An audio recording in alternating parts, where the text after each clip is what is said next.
Hello students. You might remember Patrick Star from famous cartoon series SpongeBob SquarePants. So to meet Patrick Star, you have to dwell deep into the sea because Patrick Star belongs to the phylum Echinoderms, which are exclusively marine invertebrates. Today we will be talking about the echinoderms and their general characteristics. We will also be discussing about the water vascular system or the ambulacral system of the starfish or the echinoderms. We will also try to cover the mutable connective tissue of the echinoderms. This very lecture is meant for BSc Zoology Honours Part 1 and brought to you by me, Mugdha. Echinoderms are spiny skinned invertebrates. Echino implies spiny and derms implies skinned. These are exclusively marine invertebrates having triploblastic, deuterostomic, eucoelomate or enterocoelomate characteristics. The adult echinoderms have pentaradial symmetry. Presence of calcareous ossicles in endoskeleton is one of the characteristic feature. The water vascular system or the ambulacral system is another characteristic features. Presence of tube feet for locomotion, hemal and perihemal system for circulation are other characteristic features. They have branchi or tube feet or respiratory tree for respiration. They have no excretory system. Their nervous system is diffused. Sense organs are poorly developed. Echinoderms have been classified into several classes. The first is Asteroideae, also called sea star. Then we have Ophiroideae, also called brittle star. Then we have Echinoidea, also called sea urchins or sea dollars. We have Holothuriidea, sea cucumber, and Crinoidea or sea lilies. I was talking about the enterocoelous characteristics. You have already known about the coelom. Coelom is the body cavity that is present between the body wall and alimentary canal and lined by mesodermal epithelial cells called the peritoneum. The coelom is basically the fluid-filled body cavity and it lodges various vital organs ranging from the heart, kidney, liver, lungs and others. So this very coelom in case of echinoderms and that of chordates, that is the vertebrates, this is enterocoelous, that is developed from the outpocketing, the mesoderm outpocketing of archenteron. The mesoderm develops from the outpocketing of archenteron, that is the primitive or the embryonic digestive tract or gut. Whereas all other invertebrates, all other higher metazoans are basically that of the either they are acoelomate or pseudocoelomate or schizocoelomates. But echinoderms, the higher invertebrate, and that of the chordates, the vertebrates, have enterocoelous characteristics. Not only this, one more characteristic feature of echinoderms resembles that of the chordates, that is the deuterostomic characteristics. What is meant by deuterostomic condition? In deuterostomic condition, what happens is during embryonic development, mouth develops second to that of anus. In deuterostome condition, the blastopore of the embryo develops into anus and secondly the mouth develops. Whereas in all other invertebrates are protostomes, that is the mouth is first to develop. Proto implies first, stome implies mouth. Whereas deutero means second and stome means mouth. So echinoderms as well as that of the chordates or the vertebrates are deuterostomes. Now let me to focus upon the water vascular system, also called as ambulacral system or the podial system in case of starfish or the asterias. This very system is of coelomic origin and it is of unique characteristics in case of echinoderms. The water vascular system or the ambulacral system helps in locomotion as well as in respiration. It is modified. The water vascular system or the ambulacral system consists of various kinds of the channels and canals and tubes which are basically muscular, and are lined by ciliated epithelial cells. The water vascular system of the Asterias has following parts. The first is, here you can see the madreporite. Madreporite is thick, rounded, sieve-like calcareous plate situated on the aboral surface of the central disc or the dorsal surface of the central disc. The water enters through the madreporite, finally leads into the sac-like ampulla. Here you can see the sac-like ampulla, this one. Then lying below the madreporite, ampulla continues into the stone canal. This very canal, the S-shaped canal, is stone canal. The stone canal is also known as madreporic canal. This S-shaped tube opening on the oral site into the ring canal. This very pentaradial, this is pentaradial organism. So it has total number of 5 ring canal. Here you can see the first ring canal, the second ring canal, third, fourth and fifth ring canals. So ring canal is wide, somewhat pentagonal canal forming a ring around esophagus. The angles of pentagonal lies in the radial positions. Now here you can also see the black structure. These are basically the Tidman's bodies. These are black structures which are lining inside that of the ring canal, and these are Tidman's bodies. So the Tidman body is also called racemose gland. These are small, rounded, yellowish glandular sacs opening into the ring canal on its inner side. There are altogether 9 Tidman's body can be seen. After ring canal, radiating at the each arm is there is, you can see the radial canals. Along each radius of the ring canal, travel at the base of ambulacral groove in each arm. Followed by that of the radial canals. Emerging from each radial canal, there are numerous lateral canals. These are the lateral canals emerging from each of the radial canals. These are basically the radial canals. 5 radial canals can be seen here, and from each radial canal, numerous lateral canals are emerging out laterally, and these are lateral canals. From each lateral canal, finally the water enters into the tube fit, and tube fit also has 3 parts. The first part is the ampulla, followed by podium, and then the sucker. These tube fits are basically the rounded and the sac-like structure which helps in particularly locomotion as well as in respiration. And how this helps in respiration and locomotion I will be elaborating, but you must remember the pathway of flow of water. The water first enters into that of the madreporite.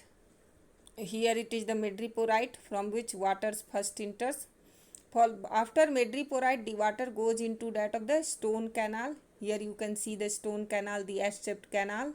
Then from the stone canal, the water enters into that of the ring canal. These are all the ring canals. Here you can see there are 5 ring canals you can see. From ring canal, water enters into that of lateral canals. These are all lateral canals into which water enters from that of ring canal. From ring canal, the water enters into that of the radial canals. There are 5 radial canals because it has pentaradial symmetry. So from ring canal, the water enters into that of the radial canal. These are all radial canals as I have shown here. This first radial canal, then followed by second radial canal, third radial canal, fourth radial canal, and lastly the fifth radial canal. From radial canal, the water enters into that of lateral canals. These are all lateral canals that emerges out from that of radial canals. From lateral canal, water finally goes into that of tube fit. From lateral canal, water finally goes into tube fit, and from tube fit, water goes outside. Okay. Once again, you can simply recap from madreporite to stone canal to ring canal to that of radial canal, then lateral canal, and lastly the tube fit. This is the very flow of water. But what is the purpose of this flow? Let me to elaborate. Tube fit largely functions like that of the suction tubes. The hydraulic pressure that develops between the tube fit because of the presence of water and the substratum results in facilitating the locomotion of the starfish or the crawling of the starfish on the sea surface or the sea substratum. In our childhood, many of us has played with this toy gun. Here in this toy gun, you can see the rubber bullets. When you used to trigger the toy gun, the rubber bullet finally hit the wall and be there for at least few seconds. Why? What was the reason for the rubber bullet to be there to withhold the wall for the few seconds at least?